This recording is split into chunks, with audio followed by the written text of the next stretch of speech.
करके आए हैं ना। Hello, hello, good morning all of you. Hello boys, morning ma'am.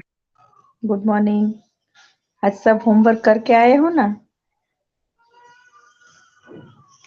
Hello, hello,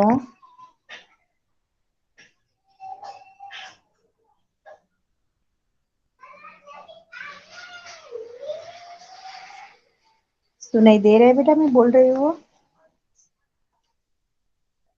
hello boys, Mohammed. Yes ma'am. सुनाई दे रहा है बेटा? Yes ma'am. यस। तो होमवर्क नहीं सुनाई दे रहा है, इसकी बात है। ओके चलो, लास्ट में मैं सबका आज होमवर्क चेक करूंगी। ओके। और जो अभी प्रेजेंट है वो लेफ्ट हो गए तो उसके मैं पेरेंट्स को बुलाऊंगी स्कूल पर। ओके। याद है ना आप सबको मैंने 10 10 दिया था? हेलो,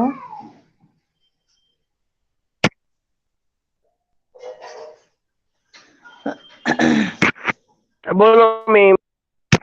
हाँ, सबने होमवर्क किया है ना?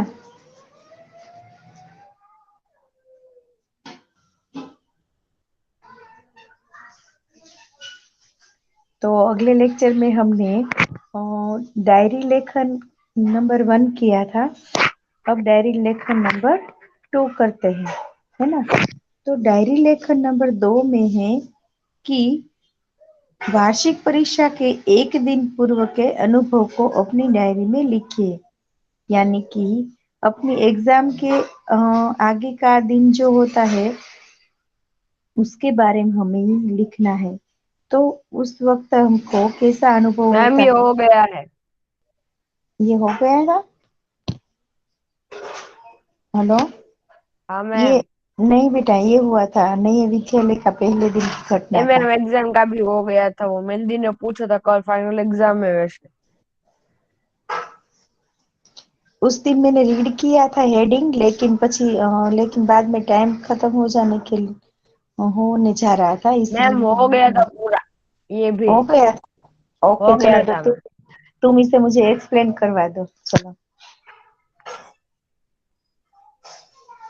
हेलो मोहम्मद। हाँ मैम। हाँ चलो, इस डायरी को एक्सप्लेन करो। मैं यस।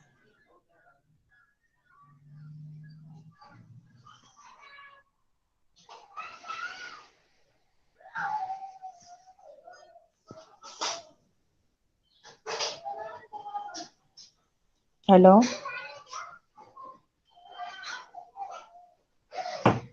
Yes ma'am. हाँ तो चलो समझाओ इसे।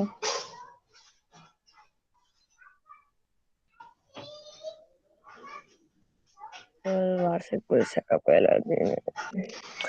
कल वार्षिक परीक्षा का पहला दिन था और रात के 1 बज गए, लेकिन मुझे नींद नहीं आ रही थी। हम्म। और कल साइंस और मैथ्स की परीक्षा थी। मैथ्स नहीं है बेटा, साइंस और टेक्नोलॉजी, यानी कि साइंस में जो एक्सपेरिमेंट आते हैं। ओ अच्छा, वो साइंस और साइंस एक्सपेरिमेंट की परीक्षा थी। हम्म। मैंने सब रिवाइज कर लिया था, लेकिन अभी भी मुझे घबराहट हो रही थी। हम्म। अचानक अचानक पिताजी ने मेरे कमरे में आए। हाँ।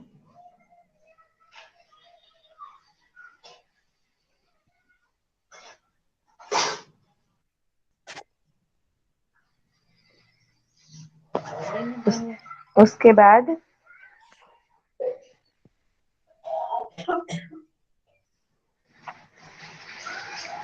साइंस और टेक्नोलॉजी की परीक्षा थी, यद्यपि सब कुछ दोहरा लिया था। बाद में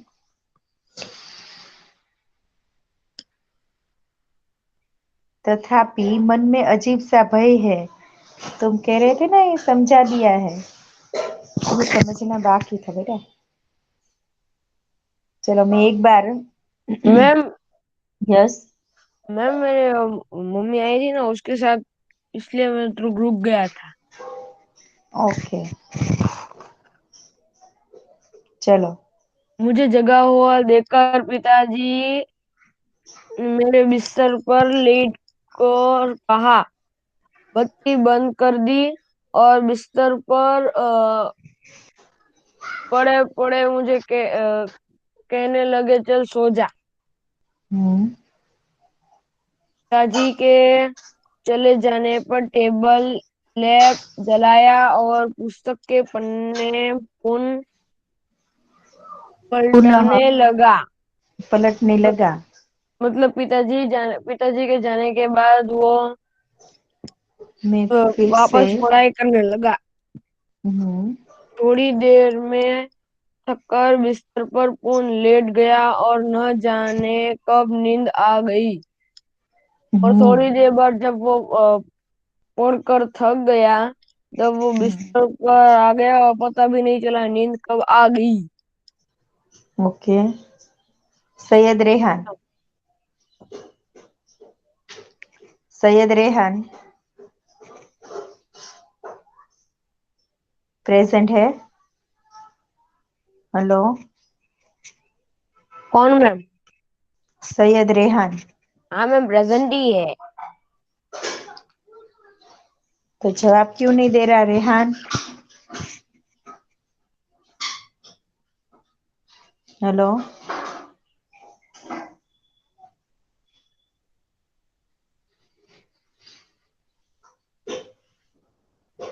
खिजर।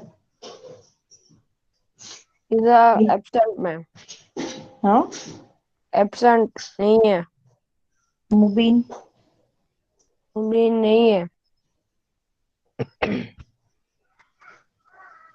हैदर। हैदर है मैम, हैदर है। Hello. Yes ma'am, Haider Ali है। हैदर अली।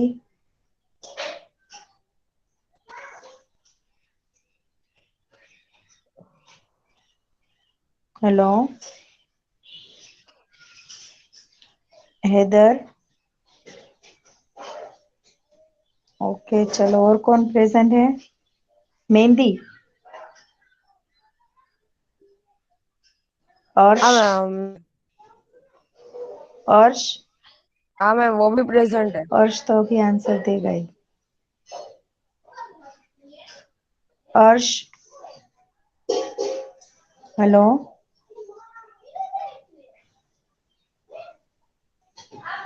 मीस 1 मिनट और से अभी आ रहा है। वो बाहर गया है। वो आ गया 1 मिनट।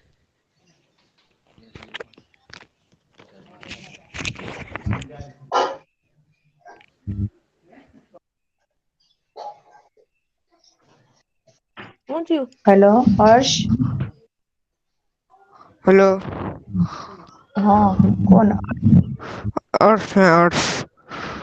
ओके चलो अर्श, ये डायरी लेखन रीड करो बेटा।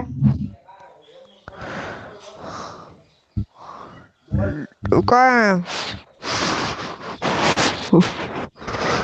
सेकंड। Yes second. वार्षिक परीक्षा। एक दिन एक दिन पूर्व के अनुभव वो को थक गया है। अपनी डायरी में लिखिए। हम्म। 5 अप्रैल 2012। हम्म।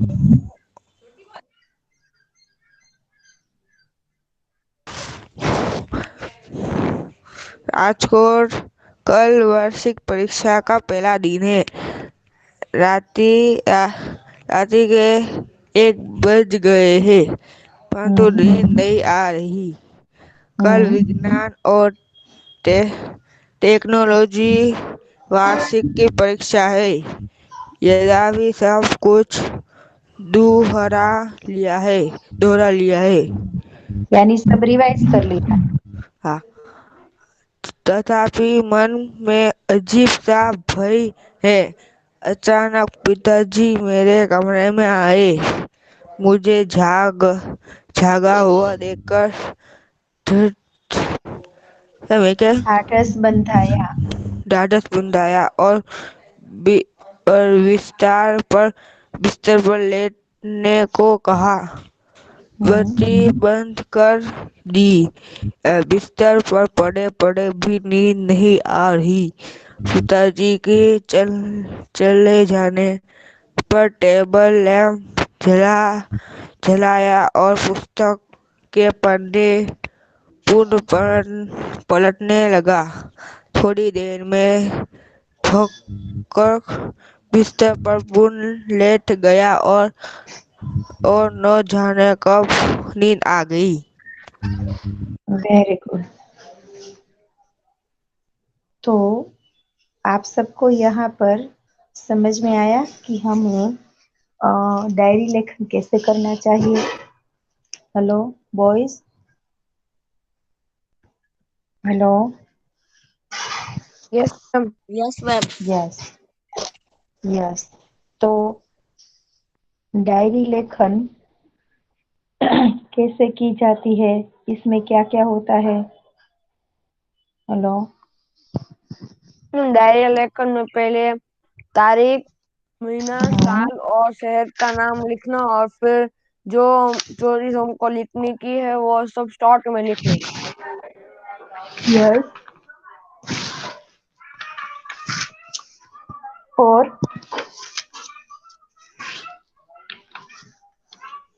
डायरी लेखन में क्या लिखा जाता है।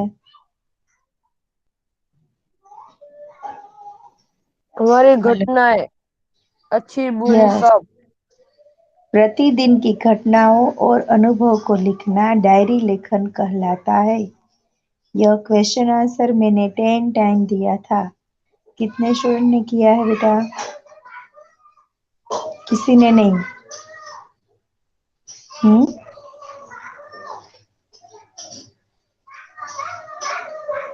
मैं चार्मी मैम से नंबर लेके सभी स्टूडेंट के घर पर आज कॉल करूंगी। ओके। नहीं किया ना किसी ने लेसन। होमवर्क किया है। मैंने नहीं किया। हाँ, तो कोई बात नहीं। ओके। आज मैं सबके घर पर कॉल करने वाली हूँ। मैं क्यों? मैम मैं नहीं आया था। I was absent. वो जो आए थे उन सबके नाम मेरे पास है। हम्म? ओके मैम, चलो। मैंने थोड़ा तो जवाब दिया था, मेरा उसमें कोई कसूर नहीं था। प्रतिदिन की घटनाओं और अनुभव को लिखना डायरी लेखन कहलाता है। और डायरी में जो लिखा जाए वह संक्षिप्त और क्रमबद्ध में होना चाहिए, यानी कि शॉर्ट में लिखना है और लाइन में लिखना है। तिथि के साथ यानी कि डेट्स के साथ किया हुआ घटना का विवरण डायरी लेखन को विश्वसनीय बना देता है। यानी कि कौन सी डेट को क्या हुआ था ये हमें पता चलता है। तो डायरी लेखन में हमें किसी की टीका टिप्पणी या निंदा करनी चाहिए नहीं। डायरी लेखन से लेखक के व्यक्तिगत जीवन की ही नहीं बल्कि उसके जीवन काल से संबंधित अनेक महत्वपूर्ण बातों की जानकारी भी मिलती है। डायरी के लिए हिंदी में दैनंदिनी और दैनिकी आदि शब्दों का प्रयोग किया जाता है। डायरी प्रतिदिन लिखी जाती है अथवा साप्ताहिक, पाक्षिक या मासिक भी हो सकती है। तो सबको समझ में आ गई है ये डायरी लेखन और पत्र लेखन। तो पत्र लेखन के कितने प्रकार है एक बार फिर से रिवाइज करवाती हूँ। चलो, किसे याद है पत्र लेखन के कितने प्रकार हैं। माफी पत्र। ऐसा नहीं बेटा, पत्र के प्रकार कितने हैं। हेलो। 3 प्रकार। वेरी गुड, 3 प्रकार है। कौन कौन से।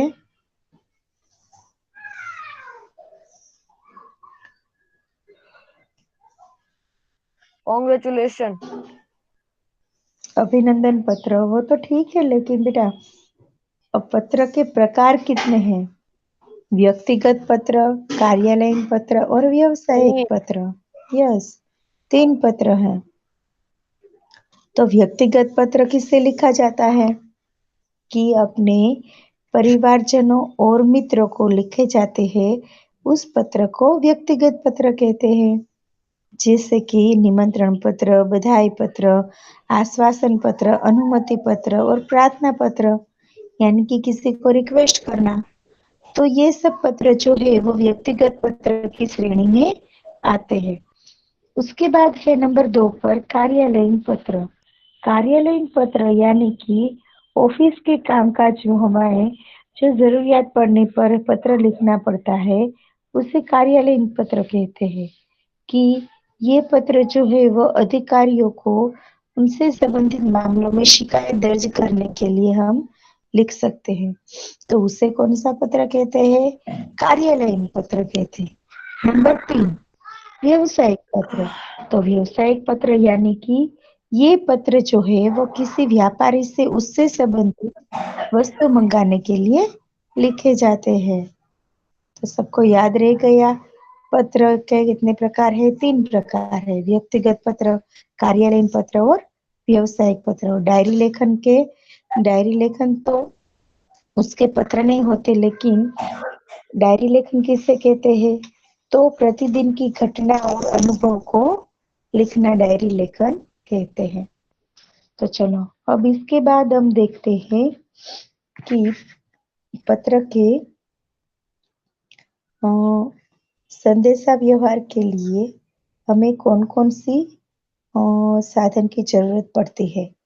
तो सबसे पहले पुराने जमाने में एक दूसरे को संदेशा भेजने के लिए कौन संदेशा व्यवहार करता था? कबूतर। कबूतर। यस, तो जो यहाँ पर हमें दिखाया गया है, बराबर है। उसके बाद व्यक्ति घोड़े पर जाकर एक दूसरे को राजा महाराजा के संदेश से जो थे वो लोग एक दूसरे की वो कैसे भेजते थे?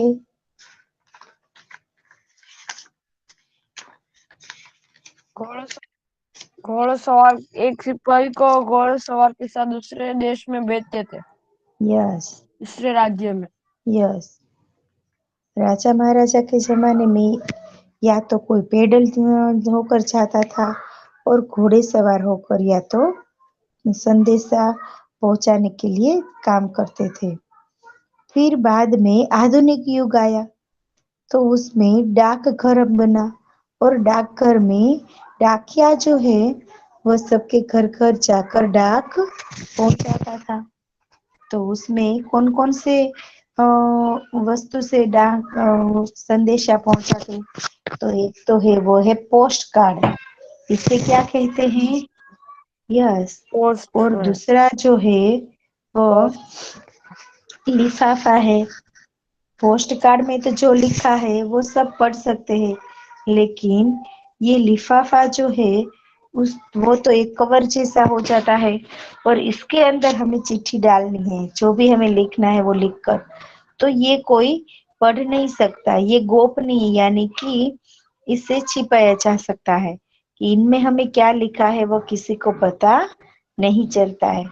इसके बाद आया मोबाइल, बराबर है। मोबाइल। तो ये तो हम कहीं भी कभी भी किसी के साथ भी बात कर सकते हैं। और अभी लास्ट 4-5 साल के अंदर तो वीडियो कॉल भी आ गया है, तो हम एक दूसरे के साथ वीडियो कॉल भी बात कर सकते हैं। तो हमें अभी किसी भी संदेशा व्यवहार की जरूरत नहीं रही है, लैपटॉप आ गया है। तो ये सब जो संदेशा व्यवहार है, इसने हमारी लाइफ को एकदम इजी बना दी है। पहले के जमाने में क्या होता था कि हमारा संदेशा व्यवहार जैसे कि पोस्ट कार्ड लिफाफा में जाते थे, तो 2-3 दिन के बाद उसे मिलते थे, बाद में वो लिखते थे और 2-3 दिन के बाद हमें वापस उसका जवाब मिलता था। ऐसे ऐसे करके एक वीक जैसा समय चला जाता था। लेकिन अभी क्या है, 1 मिनट में आपको आंसर मिल सकता है। तो संदेशा व्यवहार की परंपरा जो है वह बहुत पुरानी है। एक दूसरे को संदेश भेजना, ये परंपरा जो है, ये रिवाज है। पुराने जमाने में प्रशिक्षित कबूतरों द्वारा पत्राचार होता था। यानी कि जो कबूतर होते थे उसे ट्रेनिंग दी जाती थी, और इसीलिए वह कबूतर जो है वो जहाँ पर उसे बताया जाए वहीं पर जाकर वो संदेशा देता था। फिर यह काम संदेशवाहकों द्वारा होने लगा, यानी कि व्यक्ति जो थे एक दूसरे को संदेशा पहुंचाने लगे। जैसे कि राजा महाराजाओं के जमाने में पैदल या घुड़सवार संदेशवाहक संदेश पहुंचाने का काम करते थे। जैसे कि राजा महाराजा जो थे वो अपने संदेशा एक राज्य से दूसरे राज्य पहुंचाने के लिए या तो वो पैदल चल के भेजते थे, या तो वो घोड़े पर सवार होकर संदेशा अपना भेजते थे, और ऐसे वो अपना काम करते थे। और आधुनिक युग में डाकघर पत्राचार का दायित्व संभालने लगा। दायित्व संभालना यानी कि अपनी जवाबदारी, यानी कि अपना काम वह संभालते थे। पहले केवल पोस्ट कार्ड का उपयोग किया जाता था। जो आपको मैंने अभी दिखाया कि पोस्ट कार्ड कैसे आता था। लाइट क्रीम कलर जैसा पोस्ट कार्ड आता था, आप सबने देखा है उसे? आपने हाँ मैम, देखा है। इसका यूज तो नहीं किया होगा, लेकिन उसे देखा जरूर होगा, है ना? तो पहले हाँ मैम। का उपयोग किया जाता था। फिर निजी पत्रों को गोपनीय यानी कि उसे प्राइवेट रखने के लिए, सीक्रेट रखने के लिए लिफाफे का उपयोग होने लगा। फिर होने लगा। देशीय पत्र का भी उपयोग होने लगा। आजकल तो टेलीफोन संदेश व्यवहार का श्रेष्ठ साधन है। अब तो मोबाइल और इंटरनेट की सुविधा भी हो गई है, तो इनसे संदेश व्यवहार के क्षेत्र में अद्भुत क्रांति आ गई है। तो सबको ये संदेश व्यवहार के चित्र देखिए और इससे समझ में आ गए बेटा? ओके, तो चलो इसे अब रीड करेंगे। चलो, कौन इसे रीड करेगा? हेलो, मैं रीड नहीं करूंगा। Hello, yes sir. हाँ चलो रीड करोगे। Okay ma'am. संदेश व्यवहार की परंपरा बहुत पुरानी है। पुराने जमाने में प्रसिद्ध कबूतर द्वारा पत्राचार होते थे। फिर यह काम संदेशाओं को दार होने लगा। राजा महाराजाओं के जमाने में पैदल या घुड़सवार संदेश मोहम्मद, तुम मैं अपना आवाज होगा ना माइक म्यूट कर दो मोहम्मद। ऐसे मैम मेरा माइक घुड़सवार म्यूट ही है। नहीं है, घुड़सवार का झूठ बोल रहे हो। तुम्हारी आवाज आ रही है। घुड़सवार संदेशवाहक मैम संदेश मेरा माइक म्यूट ही था। पहुंचाने का काम करते थे।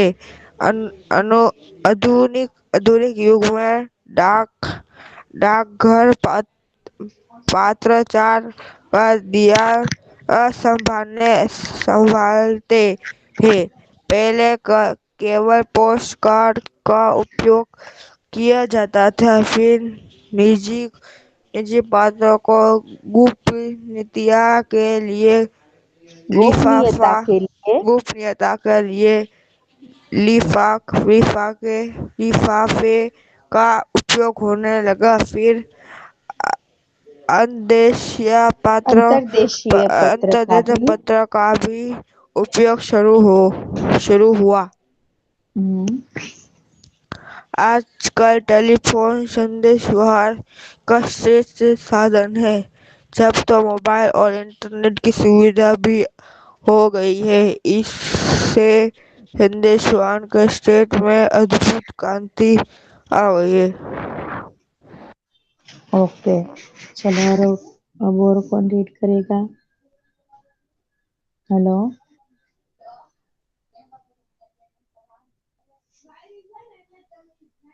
तो मोहम्मद करेगा रीड। हेलो,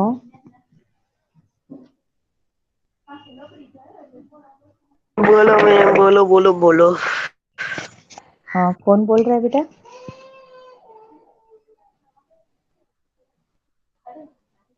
हैदर प्रेजेंट है? हेलो, हैदर,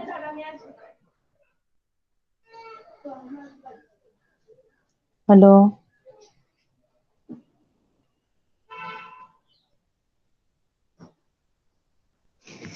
आप सबका होमवर्क चेक करना, इसलिए सब जवाब नहीं दे रहे हैं ना। हेलो,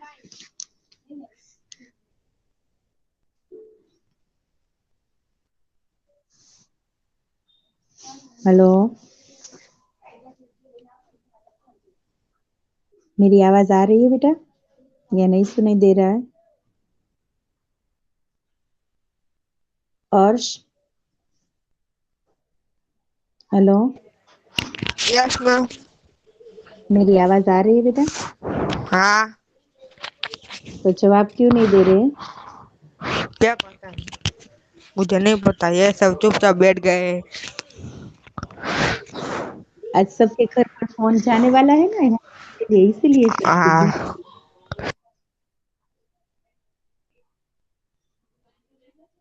ओके, चलो। तो आगे अभ्यास में कितने पत्र है? और 3 पत्र है।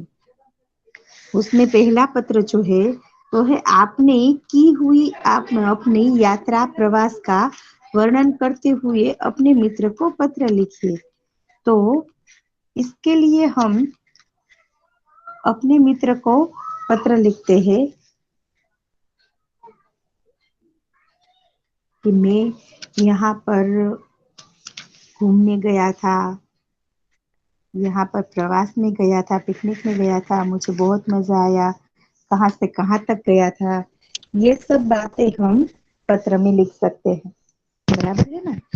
तो चलो देखते हैं पत्र नंबर 1 अभ्यास का।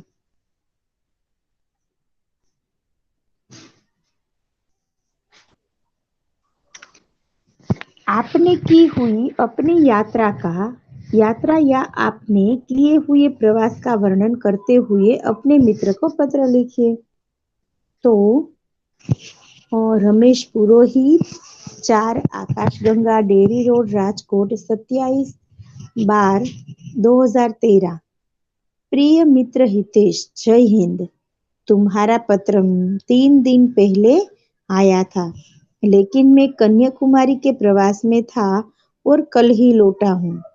कन्याकुमारी भारत का प्रसिद्ध तीर्थ स्थान है। यह तमिलनाडु राज्य में भारत के एकदम दक्षिणी सिरे पर से स्थित है। हम दादर मद्रास एक्सप्रेस ट्रेन से चेन्नई पहुंचे थे। वहां के मीनाक्षी होटल में हम ठहरे थे और वहां दिसंबर महीने से काफी ठंड पड़ने लगती है। दूसरे दिन हम एसटी बस द्वारा कन्याकुमारी की ओर चल पड़े और सारा मार्ग नारियल के वृक्षों से भरा हुआ है। आप सबने देखा होगा कि चेन्नई एक्सप्रेस जो फिल्म है, देखा है आप सबने?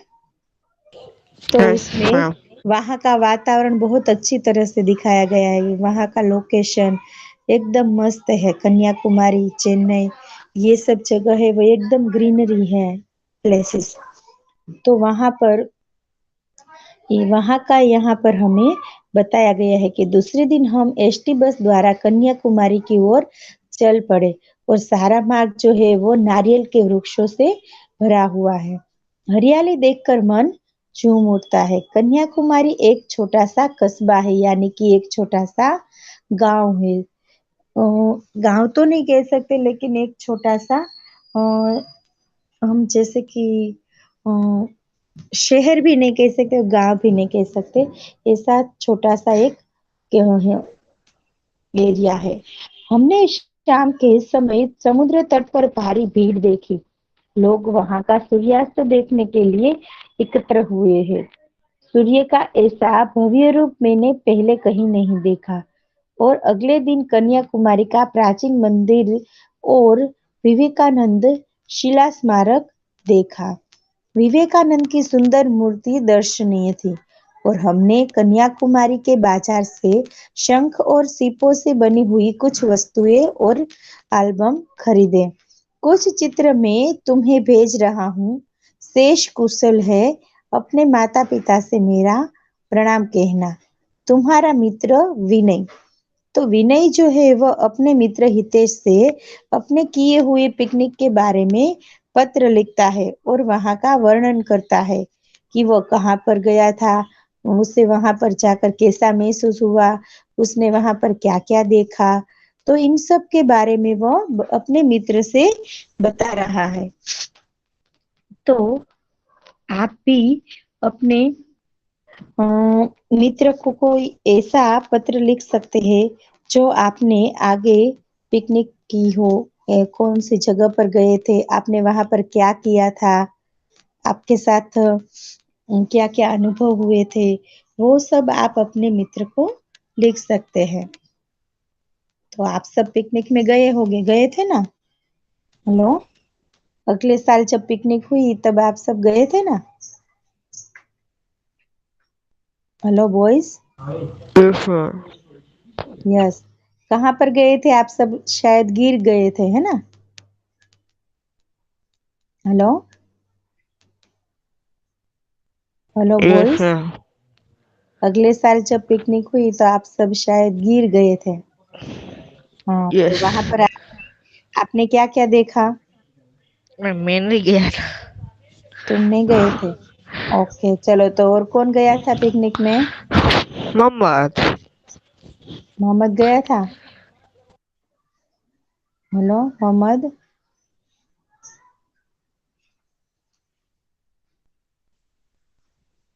ओके, तो यहाँ पर हमें एक मित्र है जो दूसरे मित्र से अपनी पिकनिक के बारे में बात करते हुए पत्र लिखता है। तो उसके बाद है पत्र नंबर 2, जो है बीमारी के अवकाश के लिए कक्षा शिक्षक को पत्र लिखिए। बीमारी के अवकाश के लिए, यानी कि बीमारी में छुट्टी के लिए वह पत्र अपने क्लास टीचर को नोटिस लिखता है। तो उसमें है कि 25 आशा सदन, महात्मा गांधी रोड, राजकोट, 28/11/2013। आदरणीय गुरुवर, कक्षा 8 ब। कल शाम मुझे जोर की ठंड लगकर बुखार आ गया। डॉक्टर को दिखाया। उन्होंने बताया कि यह मलेरिया का बुखार है और इसका कुछ दिन तक ठीक ढंग से उपचार करना होगा। स्वस्थ होने में कम से कम 1 सप्ताह तो लग ही जाएगा। तो अतएव आपसे प्रार्थना है कि मुझे 1 सप्ताह का अवकाश प्रदान करें, यानी कि छुट्टी दे। और इस बीच मेरी पढ़ाई का जो नुकसान होगा मैं स्वस्थ होते ही पूर्ति कर लूंगा। आपका आज्ञाकारी शिष्य महिपाल रांदेरिया। तो एक स्टूडेंट जो है वो अपने क्लास टीचर को पत्र लिखता है कि मेरी तबीयत ठीक न होने से मैं हफ्ते भर की छुट्टी मांग रहा हूँ और मैं स्कूल पर आकर वे सब जो है मेरी बुक्स इनकम्प्लीट जो रह गई है, नोट्स, वो मैं सब कंप्लीट कर लूंगा। ओके, तो चलो अगला पत्र जो है वो हम कल समझेंगे, क्योंकि आज हमारा लेक्चर खत्म हो गया है। ओके बेटा, बाय।